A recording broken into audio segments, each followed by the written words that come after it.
Assalamualaikum warahmatullahi wabarakatuh. Alhamdulillah, wassalatu wassalamu ala rasulillah.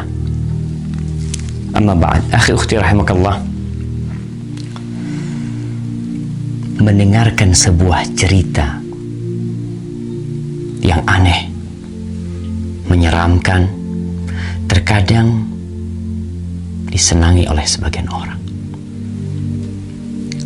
Tapi bagaimana kalau ternyata cerita yang disampaikan adalah bohong dan dusta? Maka kita tidak akan suka dengan pelakunya. Lalu bagaimana pula kalau ternyata cerita tersebut disandarkan kepada Nabi alaihi salatu wassalam, padahal Nabi tidak pernah mengucapkannya? Kalau di negeri kita sekarang pemerintah sedang memerangi hoax, dusta, maka para ulama umat Islam sejak dahulu kala memerangi dusta atas nama Nabi alaihi salatu wassalam. Tadi pagi ana mendapatkan kiriman sebuah video pendek yang menceritakan tentang bakal terjadi sesuatu yang mengerikan apabila pertengahan Ramadan itu tepat pada hari Jumat. Dengan semangat dia membacakannya, membuat orang yang menontonnya akan tertarik dan mungkin percaya. Dan memang dusta apabila diulang-ulangi, disebarkan, terkadang bisa menjadi sesuatu yang diyakini oleh manusia kebenarannya, padahal itu hoax. Dan Rasul sallallahu alaihi wasallam mengatakan, man kadzaba alayya muta'ammidan falyatabawwa maq'adahu minan nar. Barang siapa yang sengaja berdusta atas nama aku, hendaklah dia bawa kursinya, tempat duduknya ke neraka. Maka jangan mudah-mudah menyebarkan hadis palsu, hadis dhaif, kecuali memberikan penjelasan. Kalau hadis itu palsu atau hadis itu dhaif. Ana akan bacakan hadisnya. An Ibnu Mas'ud, dari Abdullah bin Mas'ud radhiyallahu taala anhu qala Rasulullah sallallahu alaihi wasallam, Rasulullah sallallahu alaihi wasallam bersabda, padahal Nabi tidak pernah menyabdakan hal ini. Idza kana sayhatun fi Ramadan fa innahu yakunu ma'ma'atun fi Syawal wa tamyizul qabail fi Dzil Qa'dah wa tasfikud dima fi Dzil Hijjah والمحرم وما المحرم يقولها 3 مرات هيهات هيهات يقتل الناس فيه هرجا هرجا قلنا وما الصيحة يا رسول الله قال هذه في النصف من رمضان ليلة الجمعة فتكون هذه توقظ النائم وتقعد القائم وتخرج العواتق من خدورهن في ليلة جمعة في سنة كثيرة الزلزال والبرد فإذا وافق شهر رمضان في تلك السنة ليلة الجمعة فإذا صليتم الفجر من يوم الجمعة في النصف من رمضان فادخلوا بيوتكم وأغلقوا أبوابكم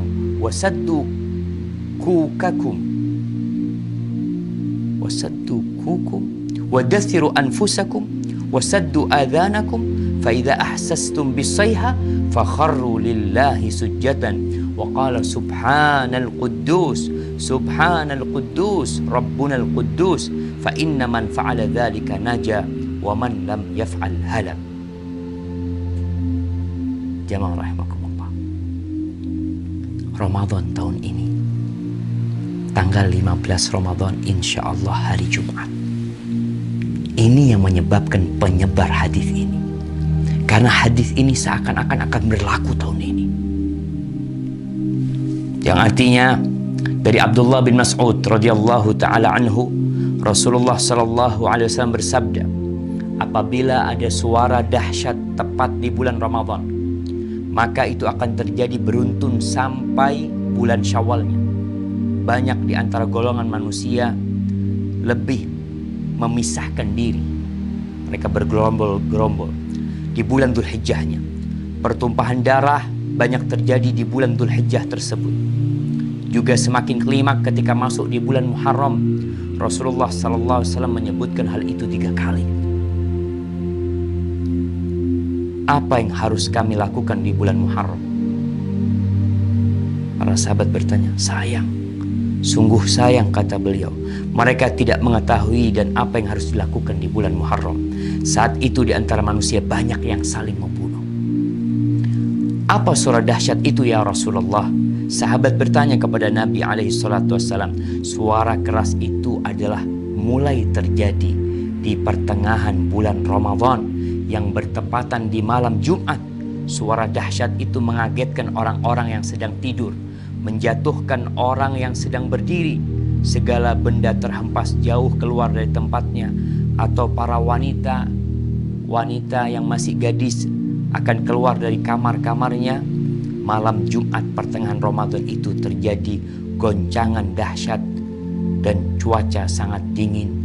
Banyak sekali terjadi gempa, banyak sekali yang seperti yang kita lihat lah, gempa di mana-mana mungkin. Kemudian apabila bulan Ramadan itu tepat di tahun itu dan kalian sedang melaksanakan sholat subuh malam Jumat di pertengahan bulan Ramadan tersebut, masuklah ke dalam rumah, kuncilah pintunya, tutuplah kepala kalian, lindungi tubuh kalian dan tutup telinga kalian. Apabila kalian merasakan suara dahsyat, bersyukurlah, sujud. Nih, ada sujud. Kita tahu sujud itu ada sujud syukur, sujud tilawah, kemudian ada sujud sahwi, ada sujud ketika sholat. Ini sujud ketika mendengar suara keras. Membaca Subhanal Quddus, Subhanal Quddus, Rabbunal Quddus.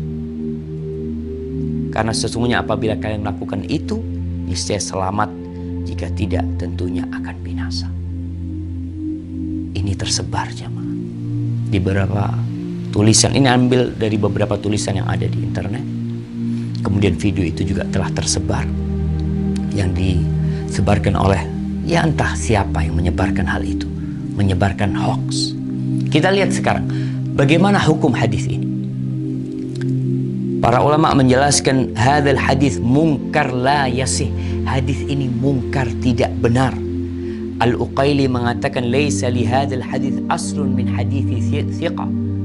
Hadis ini enggak punya dasar dari perawi yang thiqah, wala min wajhin yathbut, dan enggak ada yang benar dalam hadis ini. Itu disebutkan dalam Ad-Du'afa Al-Kabir. Dan Ibnul Jauzi mengatakan hadis ini hadza haditsun maudhu. Hadis ini palsu atas nama Nabi SAW. Kemudian Syekh Albani mengatakan maudhu'un, hadis ini palsu, diriwayatkan oleh Nuaim bin Hammad dalam kitab Al-Fitan. Dan Al-Imam Al-Zahabi mengatakan qultu dha maudhu' wa maslama saqit matruk. Ini hadis palsu. Perawinya ada yang matruk, yang dituduh berdusta jamaah. Ditinggalkan. Lalu kita meriwayatkannya, menceritakannya kepada umat, menyebarkannya atas nama Nabi SAW. Nabi bersabda, padahal Nabi tidak pernah menyabdakan hal itu. Jamaah, ma min qaul, tidak ada satu ucapan yang keluar melainkan ada raqib, ada atid. Ma yalfidu min qaulin illa ladaihi raqibun atid. Akan ada yang mengawasi, mencatatnya. Tapi mungkin sebagian mengatakan, Ustadz kan boleh meriwayatkan hadis dhaif. Kan ada ulama yang berpendapat seperti itu. Kan ada khilaf di antara para ulama. Nah, Anda akan sebutkan para ulama yang membolehkan meriwayatkan hadis dhaif. Yang pertama, mereka mengatakan ini dalam fadailul a'mal, dalam fadilah beramal, bukan dalam menceritakan hal yang gaib, yang mana itu berkaitan dengan akidah seorang hamba nanti. Boleh mengamalkan hadis-hadis dhaif dalam fadailul a'mal dengan catatan 3. Yang pertama, hadisnya tidak terlalu dhaif. Kalau yang tadi palsu. Yang kedua, hadis ini masuk dalam kaidah umum sebenarnya. Yang ketiga, tidak boleh meyakini ketika mengamalkan bahwa itu dari Nabi SAW. Hanya orang ini hati-hati mengamalkannya. Maka hadis palsu, hadis yang dhaif sekali tidak boleh. Kalau antum mau menyampaikan sebuah hadis yang dhaif, sampaikan kalau ini dhaif, kalau ini palsu, agar orang faham dan mereka tidak tertipu dengan apa yang kita sampaikan. Barakallahu fikum. Alhamdulillahi Rabbil Alamin.